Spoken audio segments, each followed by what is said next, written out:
محترم حاضرین جمعہ، بزرگوں، نوجوان ساتھیوں، پیارے بچوں، اسلامی ماں اور بہنوں، ہر قسم کی تعریف، بڑائی، حمد و ثنا اسی ایک اللہ رب العالمین کے لیے لائق و سزاوار ہے جو اس ساری کائنات کو تنہا پیدا کر کے وہی تنہا اس ساری کائنات کو چلاتا ہے۔ اسی اللہ رب العالمین کا بے انتہا فضل و احسان ہے کہ جس نے ہماری دنیا اور آخرت بنانے اور سنوارنے کے لیے ہم انسانوں ہی میں سے انبیاء اور رسولوں کو مبعوث فرمایا۔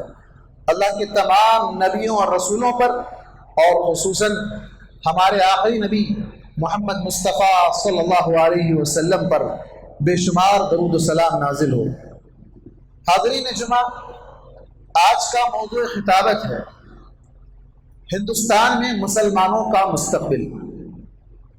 آج جو حالات ملک کے آئے دن تیزی کے ساتھ بدلتے جا رہے ہیں، ہر دن نکلنے والا سورج ایک نیا پیغام لے کر آتا ہے اور ہر دن ایسی خبریں ہمارے سامنے آتی ہیں جو کمزور ایمان یا کمزور ایمان والے مسلمانوں کو متزلزل کر دیتی ہیں، ان کے اندر مزید پست ہمتی یا احساس کمتری کا شکار انہیں کر دیتی ہے۔ ایسی خبریں کبھی حجاب کا مسئلہ، کبھی حلال کا مسئلہ، کبھی لاؤڈ اسپیکر کا مسئلہ، کبھی اذان کا مسئلہ، کبھی مسجد کا مسئلہ، کبھی مندر کا مسئلہ، کبھی جو ہے ایمان و اسلام کا مسئلہ، کبھی گھر واپسی کا مسئلہ، نہ جانے روزانہ ایسے کتنے مسائل ہیں۔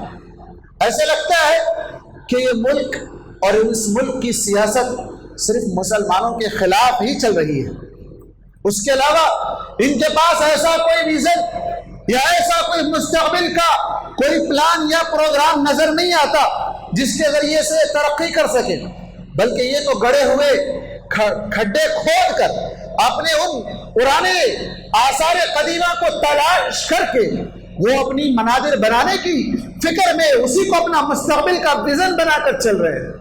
آج ملک جس حالات سے دوچار ہے اس کی ایک چھوٹی مثال اگر دیکھنا چاہتے ہیں تو سری لنکا کو دیکھیں۔ سری لنکا کی لنکا ڈوب گئی ہے۔ سری لنکا کی کیا حالت ہے؟ آج کی نیوز اٹھا کر دیکھ لیں آپ۔ سری لنکا جہاں پر قحط سالی شروع ہو چکی ہے، جہاں پر آج لوگ بھوکے مر رہے ہیں، وہاں پیٹرول کی قیمت، جہاں ہم یہ کر رہے ہیں کہ 100 کے اوپر ہو گیا ہے، وہاں پیٹرول کی قیمت 400 سے 500 روپے لیٹر ہو گئی ہے۔ لوگ گھنٹوں لائن میں ٹھہرتے ہیں لیکن انہیں پیٹرول نہیں ملتا ہے، انہیں کھانے کے لیے غذا نہیں ہے۔ کتنے ایسے جو نا حالات خراب سے خراب تر ہو گئے۔ ان تمام کے پیچھے اگر آپ فلیش بیک امکان کریں گے سری لنکا کا تو آپ کو نظر آئے گا کہ وہی ساری پالیٹکس جو آج یہاں چل رہی ہے وہاں بھی وہی چل رہی تھی۔ وہاں بھی مسلمانوں کے خلاف ہی کہا جا رہا تھا، وہاں بھی اسلام کے خلاف ہی کہا جا رہا تھا، وہاں بھی مسلمانوں کے حجاب، حلال یا مختلف انہی ساری چیزوں پر گفتگو ہوتی تھی۔ لیکن نوبت کیا ہو گئی ہے کہ آج وہ ملک تباہ ہو گیا ہے۔ ہاں، اس ملک کو تباہ ہونے سے تھوڑا بچا کر رکھا ہے کن لوگوں نے؟ خود میڈیا والوں نے کہا ہے کہ گودی میڈیا نے اس کو بچا کر رکھا ہے، ورنہ نہ جانے یہ ملک بھی کب تباہ ہو جاتا۔ لوگوں کو اسی چیزوں میں گھما کر رکھا ہے، پھنسا کر رکھا ہے، پریشان کر کے رکھا ہے۔ لیکن یاد رکھیں، یہ سارے حالات آج نئے نہیں ہیں، آج نئے نہیں ہیں، بہت پرانے ہیں، پہلے سے چلتے آ رہے ہیں۔ ہر دور میں مسلمانوں کے ساتھ یہی ہوا ہے اور ہوتا آ رہا ہے۔ کیوں؟ اس لیے کہ مسلمانوں کے پاس جو سب سے بڑی دولت ہے وہ ایمان کی دولت ہے۔ اس ایمان کی دولت کا، اس ایمان کے خزانے کا اندازہ مسلمانوں کو بھی نہیں ہے۔ وہ دولت جو مسلمانوں کے پاس ہے آج اس دولت سے محروم کرنا چاہتے ہیں۔ کون سی دولت ہے؟ ایمان کی دولت۔ مسجد لے لیں گے، مندر بنا لیں گے، کچھ بھی کر لیں گے، لیکن ابھی کل کا جو بیانات سامنے آیا ہے RSS کے بہت بڑے لیڈر کا کہ مسلمانوں کا یہ مسئلہ نہیں ہے مسجد کا، بلکہ ان کے اسلام کا مسئلہ ہے۔ ان کے باپ دادا ہندو تھے، پہلے ان کو ہندو بنا دو، ساری مسجدیں خود بخود آ جائے گا۔ تو دیکھیں آپ نوبت کہاں تک آ گئی ہے، ڈائریکٹ اسلام پر حملہ ہو رہا ہے. مسجد پر اب تک تھا، اب معاملہ کہاں ہو رہا ہے، سیدھا آپ کے ایمان پر ہو رہا ہے، سیدھا آپ کے اسلام پر ہو رہا ہے. اور ایسا کیوں ہو رہا ہے، ایسا کیوں ہو رہا ہے کہ پہلی بار ہو رہا ہے؟ نہیں، آپ قرآن اٹھائیے، سورہ بروج کی آیت، اللہ تبارک و تعالیٰ نے اصحاب الاخدود، گڑھے والے، جنہیں بڑا سا گڑھا کھود کر زندہ اس میں ڈال کر جلا دیا گیا. کیوں جلایا گیا تھا، کیوں یہ سزا دی گئی تھی ان لوگوں کو؟ تو اللہ تبارک و تعالیٰ نے اس کا ذکر کیا، وَمَا نَقَمُوا مِنْهُمْ إِلَّا أَن يُؤْمِنُوا بِاللَّهِ الْعَزِيزِ الْحَمِيدِ. انہوں نے اس ملک میں کوئی مسجد مندر کا مسئلہ نہیں تھا. وہاں مسئلہ کیا تھا کہ انہوں نے ان کے معبودان باطلہ کو چھوڑ کر ایک اللہ پر ایمان لے آئے تھے. وہ اللہ جو غالب ہے، وہ اللہ جو قابل تعریف ہے، اس پر ایمان لانے کی سزا انہیں دی گئی. اور آج بھی ہم سے ہمارا ایمان چھیننا چاہتے ہیں. اور آپ جانتے ہیں یہ ایمان کتنا قیمتی ہے، یہ ٹکوں کے عوض میں ملنے والا ایمان نہیں ہے. یہ الگ بات ہے کہ ہم مسلم گھرانوں میں پیدا ہو گئے اور ہمیں اس اسلام کی اہمیت کا اندازہ نہیں ہے. اسلام کی اہمیت کا اندازہ لگانا ہے تو صحابہ کے واقعات کو پڑھیے، جو سب سے پہلے اسلام لے آئے تھے. کیسی کیسی مشقتیں انہوں نے اٹھائی، کیسی کیسی تکلیف انہوں نے جھیلی، کیسی کیسی مصیبت کے پہاڑ ان پر توڑے گئے تھے. ان کی جانیں تک انہوں نے اپنی قربان کر دی تھی. اور آج بھی جو اسلام لے آتے ہیں ان کے ساتھ وہی سب کچھ ہو رہا ہے.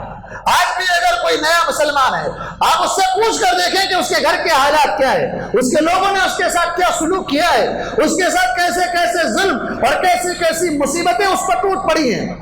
یہ سارے کیوں ہیں؟ اسلام کی وجہ سے، ایمان کی وجہ سے. آپ ان کا کچھ نہیں چھین رہے ہیں. ان کو تکلیف اس لیے ہے کہ آپ ایسے اللہ تبارک و تعالیٰ پر ایمان لا رہے ہیں، ایسے غالب ذات پر ایمان لا رہے ہیں. وہ ایمان جس کی عوض میں، جس کی بدولت میں ساری دنیا بھر کر خزانہ، ایک اور زمین کا خزانہ بھی اگر دے دو تو وہ ایمان کا مقابلہ نہیں کر سکتے.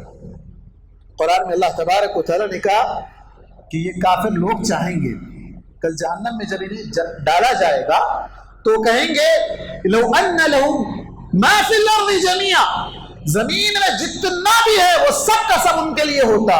ومثلہ معہ، ایک زمین پوری، کتنی زمین؟ پوری دنیا کے اندر جتنی زمین اتنی پوری زمین، پھر ایک اور اتنی بڑی زمین، پوری زمین، وہ سارا کا سارا خزانہ بھرا ہوا اللہ کو دے کر اپنے آپ کو جہنم کے عذاب سے بچانا چاہیں گے، لیکن بچا نہیں پائیں گے. اللہ تعالیٰ کیا کہے گا؟ ما تقبل منہم، نہیں قبول کیا جائے گا. ناٹ ایکسپٹ، یہ ایکسپٹ نہیں ہے. ایکسپٹ کیا ہوگا؟ اسلام، توحید، کلمہ توحید اللہ تبارک و تعالیٰ کے پاس. یہ خزانہ آپ کے پاس ہے کہ ساری زمین بھر کے خزانہ بھی اگر دے دو تو اس خزانے کا مقابلہ نہیں کر سکتے. تو آج یہ لوگ آپ سے کیا چھیننا چاہتے ہیں؟ آپ کا ایمان چھیننا چاہتے ہیں. کھل کر جو بیان آیا، آج کا پیپر اٹھا کر پڑھ لیں. آپ کیا کہا؟ مسجد نہیں چاہیے، ان لوگوں کو ہندو بناؤ، پہلے مسجدیں خود آ جائیں. اللہ اکبر. اللہ ہمیں ایمان پر قائم رکھے. اللہ تبارک و تعالی ہمیں اور ہماری نسلوں کی حفاظت فرمائے. ربنا رب اجعل هذا البلد آمنا واجنبني وبني ان نعبد الاصنام. پروردگار اس ملک میں فساد بڑھتا جا رہا ہے، اس ملک میں بیرا روی بڑھتی جا رہی ہے. پروردگار اس ملک کو امن والا بنا دے اور مجھ کو اور میری نسل کو بت پرستی سے بچا لے. یہ بہت بڑی دعا ہے ابراہیم علیہ السلام نے کی تھی. قیامت تک کے آنے والے لوگوں کے لیے ضروری ہے اس دعا کو، اور بالخصوص ہم مسلمانوں کو اس ملک میں رہتے ہوئے اس دعا کا کثرت سے اہتمام کریں تاکہ ہماری اور ہماری نسلوں کی حفاظت ہو سکے. کیا پتہ ہماری نسلیں، ہمارے بچے، آج ہم انہیں اسکول بھیج رہے ہیں، کانوینٹوں میں بھیج رہے ہیں، مختلف جگہ بھیج رہے ہیں پڑھانے کے لیے، دوسرے ممالک کو تک بھیج رہے ہیں. یہ بچے کیا ہو رہے ہیں؟ نام مسلمان کا ہے لیکن کام پورا غیر مسلم کر رہے ہیں. وہی سارے رسم و رواج، وہی ساری چیزیں جو غیر مسلم کرتے ہیں، اور اسے اس کے اندر کوئی کمی اور کوئی خفت بھی محسوس نہیں ہوتی ہے. بلکہ یہ سارے حالات آج ہمارے ملک کے، اس میں بہت سی چیزیں ہمیں اپنے جائزہ لینے کی ہے، ہمارا اپنا جائزہ لینے کی ہے. بہت سی غلطیاں ہماری بھی ہیں، بہت سی کوتاہیاں ہماری بھی ہیں، بہت سی لاپرواہی سستی ہماری بھی ہے، اور بہت سے مستقبل کے پلان ہمارے پاس بنے ہوئے نہیں ہیں. ہم نے کھانا پینا سونا اوڑھنا بچھونا سب اچھے سے اچھا کیا ہے، لیکن اگر کچھ نہیں کیا ہے تو ہم نے تعلیم کے میدان میں ہم نے کچھ نہیں کیا ہے۔ وہ جو اسلام کے اندر نئے نئے مسلمان جو اس وقت آپ بغداد کی تاریخ اٹھا کر پڑھیں، بغداد میں وہ زمانہ تھا جہاں ایک عالم اپنی جگہ عالم ہی نہیں بلکہ سائنٹسٹ بھی ہوتا تھا، وہ سائنٹسٹ بھی ہوتا تھا۔ ایک عالم دین اسلام کی تعلیم اور دنیاوی تعلیم الگ الگ نہیں تھی، آج جو تفریق ہو گئی ہے یہ سب الگ نہیں تھے، پہلے ایک ہی تھے۔ آج ہم مسلمان تعلیم کے میدان میں پیچھے ہیں، ہر میدان میں ہم پیچھے ہیں، ہمیں آگے بڑھنے کی ضرورت ہے۔ ہمیں اپنا لوہا منوانا ہے تو اپنی تعلیمی قابلیت سے، اپنے اخلاق سے، اپنے افکار سے، اپنے کردار سے اپنی قابلیت کو منوانا ہوگا۔ ہمیں مستقبل کے عزائم کو بنانے کے لیے ماضی کی غلطیوں سے اپنے آپ کو بچانا ہوگا۔ جو غلطیاں ماضی میں ہو گئی ہیں یا ہو رہی ہیں اب بھی، ہمیں اپنے آپ کی اصلاح کرنی ہوگی۔ اور ہم ایک بہت بڑی غلطی کرتے ہیں، ہم جب بھی سوچتے ہیں اپنی ذات کا مفاد سوچتے ہیں، اپنی ذات کا فائدہ سوچتے ہیں، اپنی قوم کا فائدہ نہیں سوچتے ہیں، ملت اسلامیہ کو فائدہ پہنچانا نہیں سوچتے ہیں۔ یہ بہت بڑا المیہ ہے ہماری قوم کا۔ ہماری قوم کے اندر اجتماعیت نہیں ہے، انفرادیت ہے۔ ہر آدمی اپنی جگہ بڑا، ہر آدمی اپنی جگہ ذمہ دار، ہر آدمی اپنا سوچے، اپنے بچوں کا سوچے، اپنے خاندان کا سوچے، قوم ملت کا نہیں سوچتا ہے۔ اگر قوم ملت کا سوچنے لگ جاؤ، اگر قوم کو فائدہ پہنچانے کا سوچنے لگ جاؤ تو یقین مانو اس دن سے ہندوستان کی تاریخ بدل جائے گی۔ مسلمانوں کے اندر انقلاب پیدا ہوگا، مسلمانوں کے اندر اتحاد پیدا ہوگا، مسلمانوں کے اندر قوت محسوس ہوگی، طاقت محسوس ہوگی کہ ہم اکیلے نہیں، ہم سب ایک ہیں۔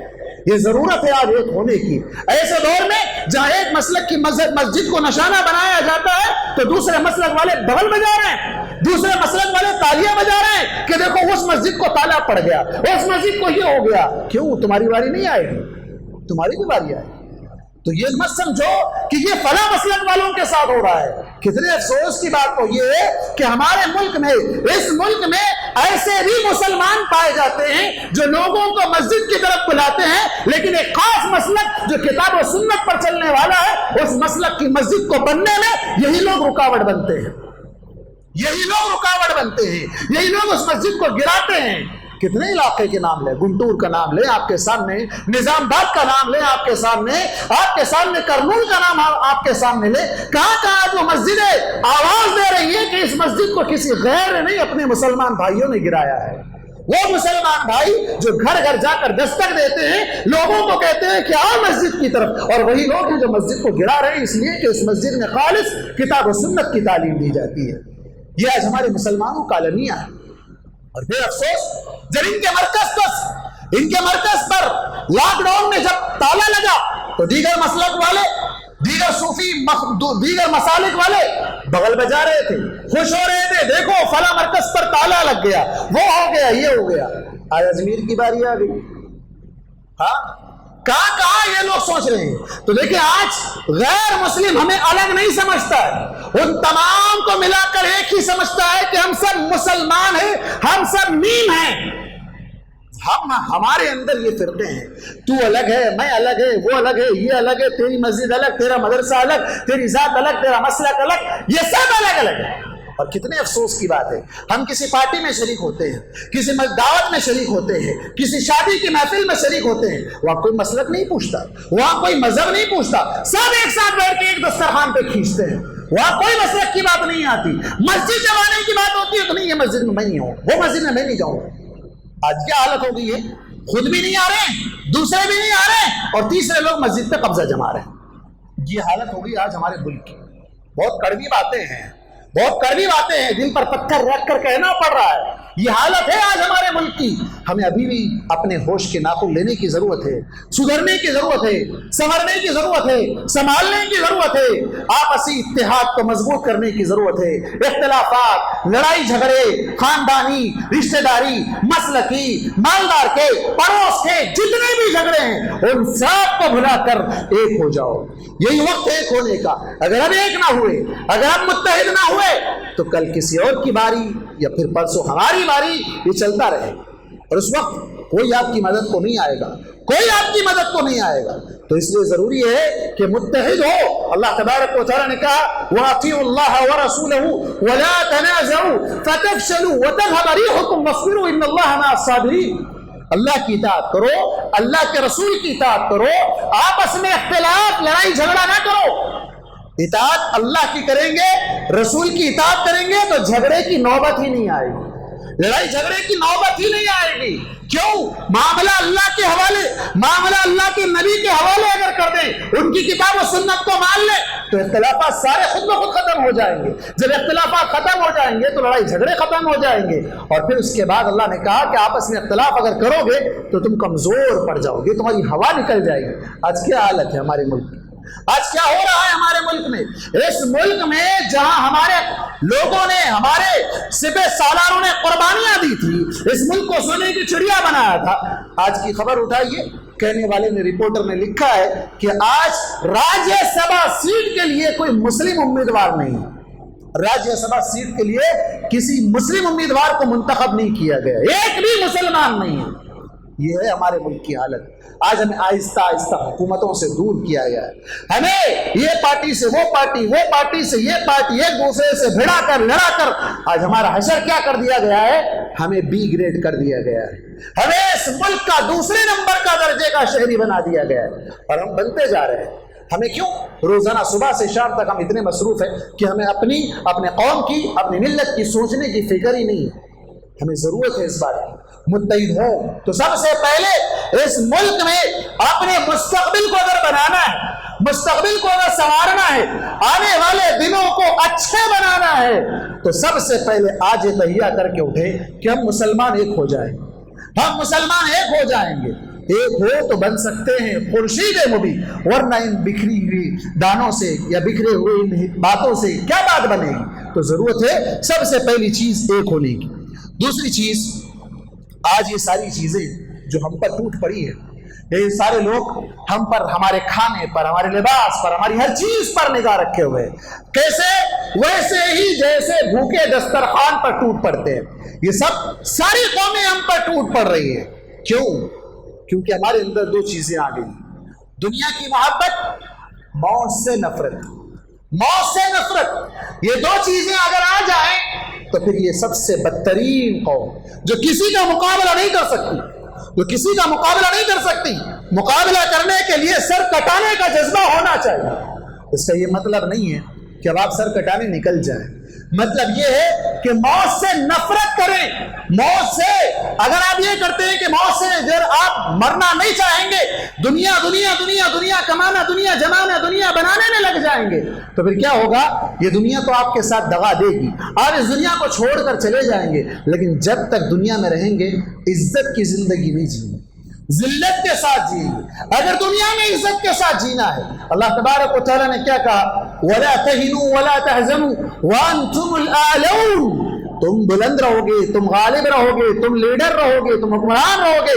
کب؟ ان کنتم مؤمنین, اگر تم ایمان والے رہو گے. اگر تم ایمان والے رہو گے, ایمان اتنا مضبوط کر لیں کہ دنیا کی کوئی بھی طاقت ہمارا سب کچھ چھین لے, لیکن ایمان نہ چھین سکے. اگر ایمان مضبوط ہو جائے تو کیا مجال کہ کوئی اور چیز بھی آپ سے چھین سکے. ایمان ہی اتنا کمزور ہے. ہم ایمان کے نام پر, ارے وہ کیا کہے گا, ٹوپی نہیں لگانا ہے, چلو ٹوپی نکال دو. وہ کیا کہے گا, داڑھی نہیں رکھنا ہے, داڑھی نکال دو. حجاب پہن کے جائیں گے تو ہماری عورتوں کو یہ نہیں ہوگا, وہ حجاب اتار دو. ہر چیز. اب نوبت کہاں تک آ گئی, نہیں تم مسلمان ہی مت رہو. اب کیا اسلام بھی چھوڑ دو گے؟ اس دنیا میں جینے کے لیے اگر تم اسلام چھوڑ دو گے تو دنیا کی سب سے بدترین قوم, دنیا کی سب سے بدترین قوم جو دنیا میں بھی ذلیل ہوگی اور آخرت میں ٹھکانہ سوائے جہنم کے کوئی اور نہیں ملے. کیوں؟ اس لیے کہ اللہ تبارک و تعالیٰ نے کیا کہا, وَمِنْكُمْ مَن يَرْتَدِدْ مِنْكُمْ عَنْ دِينِهِ فَيَمُتْ وَهُوَ كَافِرٌ. جو آدمی اپنے دین سے مرتد ہو جائے وہ کافر ہے, اور اس کا ٹھکانہ کیا ہے؟ جہنم ہے. اللہ کے پاس وہ ہمیشہ کی زندگی, یہ 4 دن کی زندگی, یہ 4 دن کی زندگی میں خوش رہنے, ویسے بھی خوش نہیں رہتے. آپ نے دیکھ لیا اس تیاگی کا مسئلہ, مسلمان سے مرتد ہوا, مرتد ہو کے کیا حالت ہوئی آج اس کی آپ کے سامنے. کیا عزت ملی, کیا عہدہ ملا, کیا دولت ملی, کیا ملا اس کو؟ اس نے اپنا دین چھوڑ دیا, اس کو کیا ملا؟ یہی ہوگا یہی ہوگا اگر مسلمانوں تم نے اپنے اسلام کو نہ بچایا تو پھر تمہارے ساتھ بھی یہی ہوگا، نہ گھر کے نہ گھاٹ کے، نہ ادھر کے نہ ادھر کے۔ تو اس لیے کم سے کم اپنے ایمان کو بچا لو، اپنے اسلام کو بچا لو۔ یہ اسلام، یہ ایمان تمہیں دنیا میں بھی عزت دے گا، آخرت میں بھی جنت اللہ تبارک و تعالیٰ عطا کرے گا۔ اور ایک بہت بڑی غلطی جو ماضی میں ہم سے ہوئی ہے وہ کیا ہے؟ ہم نے لوگوں کو اللہ کی طرف دعوت نہیں دی، لوگوں کو دین کی طرف بلایا نہیں۔ 1000 سال ہمارے لوگوں نے یہاں پر حکومت کی، بڑی بڑی بلڈنگیں بنائی، شاندار عمارتیں بنائی، آج وہی عمارتوں کو کھودا جا رہا ہے کہ اس کے اندر کیا مل جائے۔ اگر وہی لوگ ان عمارتوں کو بنانے کے بجائے دعوت اسلام کا کام کرتے، لوگوں تک اللہ کا پیغام پہنچاتے، زبردستی نہیں ہے اسلام میں، لا اکراہ فی الدین، زبردستی نہیں ہے اسلام میں، پہنچاتے، دعات ہوتے، دعات تو نہیں تھے، ناچنے گانے والے تھے، قوالیاں پڑھنے والے تھے، مجرے ہوتے تھے، کیا کیا ہوتا تھا، عیاشی کی محفلیں لگتی تھی، ہمارے بادشاہوں کی، ہمارے حکمرانوں کی حالت ایسی تھی۔ اگر وہ ایمان پر ہوتے، وہ اسلام پر ہوتے، اسلام کے دعات کو پورے ملک میں پھیلاتے، اسلام کی تعلیم کو عام کرتے، تو آج کیا مجال تھی کہ آج کسی مسجد پر ہاتھ ڈالا جاتا، بلکہ یہی لوگ مسجد بنا کر دیتے تھے، یہی لوگ مسجدوں کو بنانے میں ہاتھ بڑھاتے تھے۔ یہ لوگ جنہیں اسلام کی قدر معلوم ہو، جو اسلام کا مطالعہ کیے، وہ کتنے سیکولر غیر مسلم ہیں جو سیکولر مائنڈ کے ہیں، وہ اسلام کو پڑھتے ہیں، قرآن کو پڑھتے ہیں، اسلام کو سمجھتے ہیں، وہ کھلے عام کہہ رہے کہ اسلام سے اچھا مذہب کوئی نہیں ہو سکتا۔ پھر ہم نے اس کو چھپا کر رکھا، ہم نے اس کو اپنے جزدانوں میں لپیٹ کر مسجدوں کے دیواروں میں سجا کر رکھا، جالا لگ گیا اس پر، کبھی ہم نہ پڑھے نہ دوسروں کو پڑھنے کا موقع دیے۔ ہم نے یہ کہا کہ اس قرآن کو پڑھنے کے لیے 14 علوم چاہیے، ہم نہیں پڑھ سکتے اس کو، خود بھی نہیں پڑھے، خود بھی گمراہ ہو گئے، دوسروں کو بھی گمراہی میں چھوڑ دیا۔ نتیجہ آج ہمارے سامنے، نتیجہ آج ہمارے سامنے۔ اس لیے ہم سے جو غلطی پہلے ہو گئی تھی اس غلطی کا ازالہ کریں، خود بھی اسلام سے جڑے، لوگوں کو اسلام کی طرف دعوت دیں۔ اور اسی طرح ایک بہت بڑی چیز، اللہ کا وعدہ ہے کہ اگر تم اللہ کے دین کی مدد کرو گے تو اللہ تمہاری مدد کرے گا، اللہ تمہاری مدد کرے گا۔ اللہ نے کہا یا ایھا الذین آمنوا ان تنصروا اللہ ینصرکم ویثبت اقدامکم، اے لوگوں جو ایمان لے آئے ہو، تم اللہ کی مدد کرو، اللہ تمہاری مدد کرے گا اور تمہارے قدموں کو جما دے گا۔ یہ جو خوف، یہ زلزلہ جو ہمارے دلوں کے اندر پیدا ہوا، کیا ہوگا، کل کیا ہوگا، آگے کیا ہوگا، مستقبل میں کیا ہوگا، ہمارے بچوں کے ساتھ کیا ہوگا، یہ ساری کیفیت ختم ہو جائے گی، دلوں کو قرار ملے گا، سکون ملے گا، اطمینان ملے گا، مضبوطی ملے گی، اتحاد اور قوت طاقت ملے گی۔ کب؟ جب تم اللہ کے دین کی مدد کرو گے۔ ہم تو اللہ کے دین کی مدد کرتے ہی نہیں ہیں، ہمیں دین کی مدد سے مطلب ہم کو معلوم ہی نہیں کہ دین کی مدد کیا کرنا ہے۔ وہی مسجد میں غلے کا ڈبہ سامنے آ گیا، 5 کی نوٹ 10 کی نوٹ ڈال دیے، وہ دین کی مدد ہوگی؟ نہیں، دین کی مدد صرف یہ نہیں ہے، خود بھی دین حاصل کریں، دین کو پھیلائیں، اللہ کے کلمے کو عام کریں، بلغ الناس بلغوا عنی ولو آیہ۔ اللہ کے نبی نے کہا کہ ایک آیت ہی کیوں نہ ہو جو تم جانتے ہو لوگوں تک پہنچاؤ، بتاؤ اس کو۔ دین اسلام، اللہ کے اسلام، اللہ کے کلمے کو بلند کرنے کے لیے اگر آپ آگے بڑھیں گے، اللہ تعالیٰ آپ کے گھر کو بھی سنبھالے گا، آپ کے مستقبل کو بھی سنبھالے گا، آپ کی آخرت بھی بنائے گا، آپ کی اولاد کا مسئلہ بھی حل کر دے گا۔ آج ہر آدمی کس معاملے میں پریشان ہے؟ اولاد کے معاملے میں پریشان ہے۔ بھیا چلو ہمارا تو گزر گیا، ہمارا تو وقت نکل گیا، اور ہمارے بچوں کا کیسا، ہمارا مستقبل کیسا، ہمارے بچوں کی زندگی میں آج یہ حالات ہے، پتہ نہیں بچوں کا کیا ہوگا۔ بچوں کو کبھی ہم نے توحید سکھایا؟ بچوں کو کبھی ہم نے شرک بتایا؟ بچوں کو کبھی ہم نے بت پرستی سے روکنے کی تعلیم دی ہے؟ نہیں دیے۔ ہمارے بچوں کو ہم نے تو مسجد کو ہی نہیں بھیجتے، ہمارے بچوں کو مسجدوں سے روکا جاتا، گھر میں اگر کوئی مول صاحب آ جائے تو نورانی قاعدہ پڑھ کر چلا جائے۔ ہم نے بچوں کو تعلیم کیا دی ہے؟ ہم نے بچوں کو کیا تعلیم دی ہے جس کی وجہ سے وہ بچہ موحد بن کر رہے، آگے آنے والی مصیبتوں کا مقابلہ ڈٹ کر کر سکے؟ نہیں، ہمارے پاس ایسی کوئی تعلیم ہی نہیں ہے۔ اللہ کے نبی صلی اللہ علیہ وسلم، حضرت ابن عباس رضی اللہ عنہ، آپ کے چچا زاد بھائی، چھوٹے تھے، معصوم تھے، پیٹھ پر پیچھے سوار کر کے آپ سواری پر جا رہے تھے، کہا غلام انی اعلمک کلمات، کہ بچے میں تجھے کچھ باتیں سکھا رہا ہوں، سیکھ لو۔